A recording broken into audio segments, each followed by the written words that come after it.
प्रिय विद्यार्थियों, BA part first paper second की व्याख्यान माला में ये दूसरा व्याख्यान है। कल हमने वो आत्मवृत्त पढ़ा था गुलशेर अहमद का और आज व्याख्यान का विषय है प्रसिद्ध साहित्यकार धर्मवीर भारती द्वारा लिखा गया यात्रा वृत्तांत ठेले पर हिमालय। ठेले पर हिमालय का विश्लेषण करने से पूर्व मैं लेखक धर्मवीर भारती का परिचय आपको देना चाहूंगा। धर्मवीर भारती हिंदी के एक बहुआयामी साहित्यकार हैं।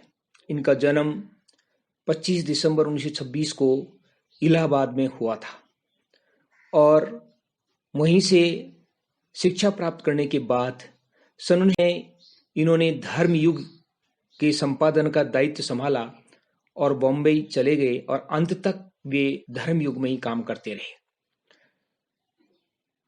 कवि, कथाकार और नाट्य शिल्पी, कवि भी हैं, कथाकार भी हैं और नाट्य शिल्पी हैं।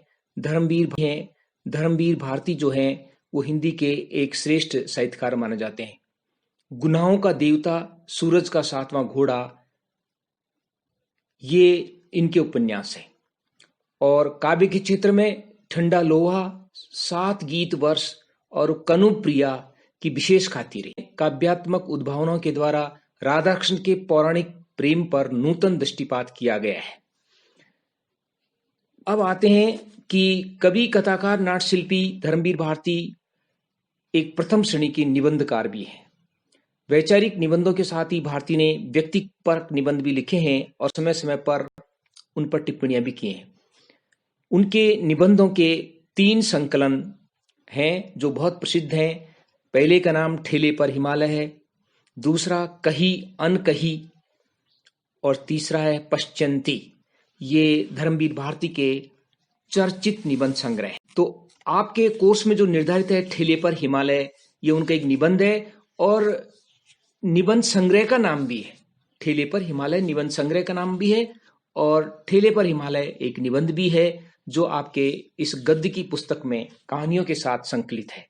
तो आज हम ठेले पर हिमालय जो धर्मवीर भारती के द्वारा लिखा गया एक यात्रा वृत्तांत है और उसकी मैं चर्चा यहाँ करूंगा। कि सबसे पहले तो इसका नामकरण कैसे हुआ कि वो कहीं खड़े हुए हैं, उनके एक मित्र हैं, उपन्यासकार मित्र हैं, वो भी वहां हैं। इतने में ठेले पर कोई बर्फ की शिला लेकर के जा रहा था, तो उसको देख करके उन्होंने इसका ये नामकरण किया ठेले पर हिमालय। और फिर उनको वो यात्रा वृत्तांत संस्मरण के रूप में याद आता है कि एक बार उन्होंने किस तरह हिमालय पर बर्फ देखने के लिए यात्रा की थी। कि वो कौसानी गए। कौसानी के रास्ते का वर्णन करते हुए वो कहते हैं कि कौसानी का रास्ता जो है शैतान की आंत की तरह था, अर्थात वहां न कोई पेड़ थे न कुछ था। उनको ऐसा लगा जैसे उन्होंने कल्पना की थी। वो लिखते हैं कि कोशी से एक सड़क अल्मोड़े चली जाती है, दूसरी कौसानी। कवि की पंक्ति है, कितना कष्टपथ, कितना सूखा, कितना कुरूप है रास्ता, पानी का कहीं नाम निशान नहीं, सूखे भूरे पहाड़, हरियाली का नाम नहीं, ढालों को काटकर बनाए गए टेढ़े मेढ़े खेत जो शायद थोड़े से हों, शायद अच्छे भी लगे, पर उनका एक रस सिलसिला बिल्कुल शैतान की आंत मालूम पड़ता है। और यहां करके तो उनको ऐसा लगता है और उनका मन उदास होता है।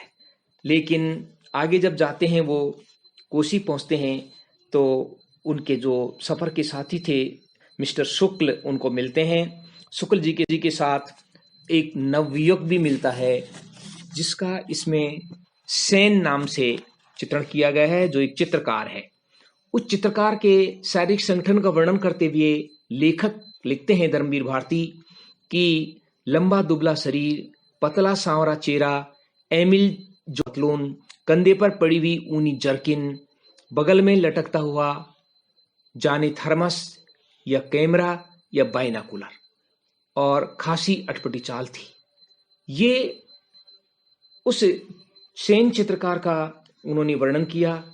और फिर वो कोसी नदी के किनारे सोमेश्वर की घाटी में चले गए सोमेश्वर की घाटी का बहुत ही मार्मिक वर्णन हरी भरी थी। कितनी सुंदर है सोमेश्वर की घाटी, वो लिखते हैं। हरी भरी एक के बाद एक स्टेशन, बस स्टेशन पड़ते थे, छोटी छोटी पहाड़ियां, डाक खाने, चाय की दुकानें, कभी कभी कोसी या से गिरने वाली नदी नालों पर बने हुए पुल, कहीं कहीं सड़क निर्जन चीड़ के जंगलों से गुजरती थी, टेढ़ी मेढ़ी ऊपर नीचे रेंगती हुई कंकड़ीली पीठ वाले अजगर सी सड़क पर धीरे धीरे बस चल रही थी।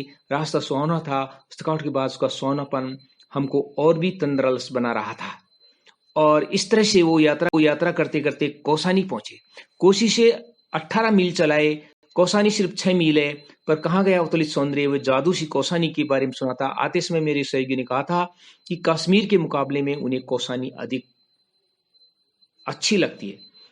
फिर एक विवरण लिखते हैं कि महात्मा गांधी ने कौसानी में बैठकर के ही अपनी अनासक्ति योग नामक पुस्तक लिखी थी। और बहुत से लोग जो है कौसानी की तुलना स्विट्जरलैंड से करते हैं। इस तरह का वर्णन आगे वो करते हैं। फिर वो कौसानी पहुंचते हैं तो कौसानी का वर्णन, सोमेश्वर की घाटी कौसानी पहुंचते हैं तो हिमालय की कौसानी एक उजड़ा सा गांव है, बर्फ कहीं नहीं, आगे 50 मील चौड़ी घाटी है और ऐसा लगता है जैसे कोई हम दूसरे लोक में आए हों। और इतनी सुंदर है वो कौसानी की घाटी कि लेखक कहते हैं, उसका वर्णन करते हैं, 50 मील चौड़ी घाटी, हरे मखमली कालीनों जैसे खेत, सुंदर गेरू की शिलाएं काटकर बने हुए लाल लाल रास्ते, जिनके किनारे सफेद सफेद पत्थरों की कतार और इधर उधर से आकर आपस में उलझ जाने वाली बेले की लड़ियों सी नदियां। मन में बेसाख्ता यही आया कि इन बेलों की लड़ियों को उठाकर कलाई में लपेट लूं, आंखों में लगा लूं। और अचानक मुझे ऐसा लगा मानो कि हम दूसरे लोक में आए हों। फिर आगे लेखक लिखते हैं कि इतना सुकुमार, इतना सुंदर, इतना सजा हुआ और इतना निष्कलंक की लगा कि इस धरती पर तो जूते उतारकर पांव पहुंच रहे। धीरे धीरे उन्होंने घाटी को पार किया और घाटी को पार करने के बाद उनको जो दूसरी घाटी दिखाई दी वो था कत्यूर की घाटी। और कत्यूर की घाटी को पार करने के बाद उनको नगाधिराज हिमालय के दर्शन हुए और धीरे धीरे बादल छट रहे थे और बादल छटने से जो हिमालय बर्फ से ढका हुआ था उसका दर्शन उस लेखक की मंडली को हुआ। हिमालय की शीतलता, हिमालय को देख करके कभी किस तरह का अनुभव करते हैं, इसका वर्णन करते हुए धर्मवीर भारती लिखते हैं कि हिमालय की शीतलता माथे को छू रही है, ऐसा वो अनुभव कर रहे हैं, मानो उस शीतलता से जीवन के सारे संघर्ष, सारे ताप नष्ट हो जाएंगे। कितनी पुरानी होगी ये हिमराशि, कितनी लाखों वर्ष पुरानी होगी ये हिमराशि। इसीलिए तो विदेशियों ने इसे चिरंतन हिम कहा है, ये लेखक लिखते हैं। और उस बर्फ राशि से ढके हुए हिमालय का वो दर्शन करते हैं और जिस हिमालय के दर्शन करने के लिए वो वहां गए थे। और धीरे धीरे उस बर्फ राशि को देख करके, बर्फ राशि से ढके हुए हिमालय को देख करके, जिसके विदेशियों ने चिरंतन हिम, द इटर्नल स्नो कहा है। और फिर दृश्य आता है इस यात्रा वृतांत में, सूर्य ढलने लगा, फिगली केसर बहने लगी, बर्फ कमल के लाल फूलों में बदलने लगी, घाटियां गहरी नीली होने लगी, अंधेरा होने लगा तो हम उठे और हाथ में धोने और चाय पीने में लग गए। पर सब चुपचाप थे, गुमसुम, जैसे सबका कुछ छिन गया हो, या शायद सबको कुछ ऐसा मिल गया हो जिसके अंदर अंदर सहेजने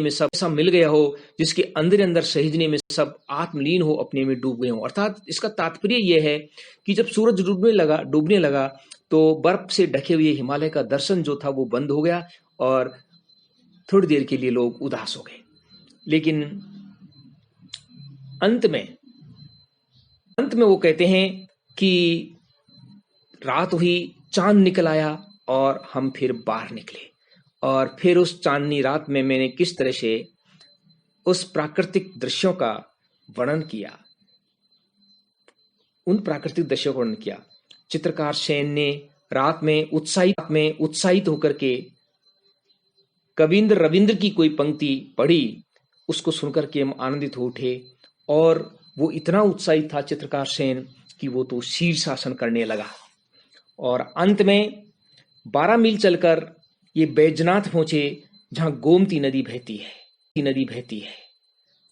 और फिर इस यात्रा वृतांत का अंत करते हुए, इसका अंतिम अंश लिखते हुए लेखक भावुक हो जाते हैं और कहते हैं कि ठेले पर बर्फ को देखकर मुझे ये सब याद आया और फिर मुझे आज महसूस होता है कि कब मुझे हिमालय पर जाने का वापस मौका मिलेगा। और उनको प्रसिद्ध संत कवि तुलसीदास की पंक्ति याद आती है। दास ने अपने विनय पत्रिका में लिखा था, कब हुक हो यही रहनी रहूंगो, यानी कब मैं इस प्रकार की जीवन पद्धति जीऊंगा। ऐसी कामना तुलसीदास ने अपनी विनय पत्रिका में की थी कि हे भगवान, यथा लाभ संतोष सदा कबहूसो काउन चाहूंगो, कि जो मिल जाएगा उसी में इस प्रकार की जीवन रहनी, इस प्रकार की जीवन पद्धति मैं कब जीना शुरू करूंगा। इससे तुलना करते हुए लेखक धर्मवीर भारती लिखते हैं कि मैं भी क्या इसी तरह कह सकता हूं कि कभी मैं वास्तविक हिमशिखरों की ऊंचाइयों पर, तब मेरा मन में आता है कि हिमालय को किसी के हाथ में संदेश भेज दूं कि नहीं बंधु, हिमालय में जरूर आऊंगा, मैं फिर लौट कर यहीं आऊंगा, उन्हीं ऊंचाइयों पर तो मेरा आवास है, वहीं मेरा मन रमता है, मैं करूं तो क्या करूं। इस तरह से हिमालय के प्रति अपना कभी फिर जाने की चाह को अंदर रखे हुए लेखक धर्मवीर भारती अपने इस यात्रा वृत्तांत को समाप्त करते हैं। सारांश रूप में हम कह सकते हैं कि ठेले पर हिमालय धर्मवीर भारती का एक महत्वपूर्ण यात्रा वृत्तांत है। इस निबंध में उन्होंने इस यात्रा वृत्तांत का संस्मरण के रूप में चित्रण किया है, क्योंकि वो ठेले पर बर्फ को जाते हुए देख करके उनको जो उन्होंने हिमालय की यात्रा की थी वो याद आती है और उसका बहुत बारीकी से और यथार्थ वर्णन अपने निबंध में करते हैं। और अंत में वो ये आशा रखते हैं कि मुझे ये नगाधिराज हिमालय मुझे फिर कभी बुलाएगा। इस तरह की आशा वो अपने निबंध में व्यक्त करते हैं। और बहुत ही मार्मिक यात्रा वृत्तांत है, ये बहुत आकर्षक यात्रा वृत्तांत है और इसकी विशेष बात यह है कि ये एक संस्मरण के रूप में लिखा गया है। ठेले पर बर्फ को देख करके उनको इस अपनी हिमालय यात्रा की याद आती है और उसका नामकरण भी ठेले पर हिमालय अपने आप में बहुत ज्यादा आकर्षित कर देने वाला। और इस शीर्षक ऐसा लगता है ठेले पर हिमालय, इस शीर्षक को देख करके जो लोग साहित्य के जिज्ञासु होते हैं वो इसको पढ़ने के लिए विवश हो जाते हैं। ये था धर्मवीर भारती द्वारा लिखा गया ठेले पर हिमालय नामक यात्रा वृत्तांत। बस आज का व्याख्यान यहीं समाप्त होता है। जो आपकी गद्य की विविध विधाएं हैं उसके 2 व्याख्यान अब तक हो चुके हैं। एक तो गर्दिश के दिन जिस पर मैंने कल व्याख्यान दिया था वो आत्मव्रत था, अपने बारे में लिखा था, और ये दूसरा जो था वो ये यात्रा वृत्तांत है। अब हम बच्चन जी द्वारा लिखित प्रवास की डायरी जो है उसका अगले व्याख्यान में उसकी चर्चा करेंगे। बस आज का व्याख्यान यही समाप्त होता है। बहुत बहुत धन्यवाद आपको।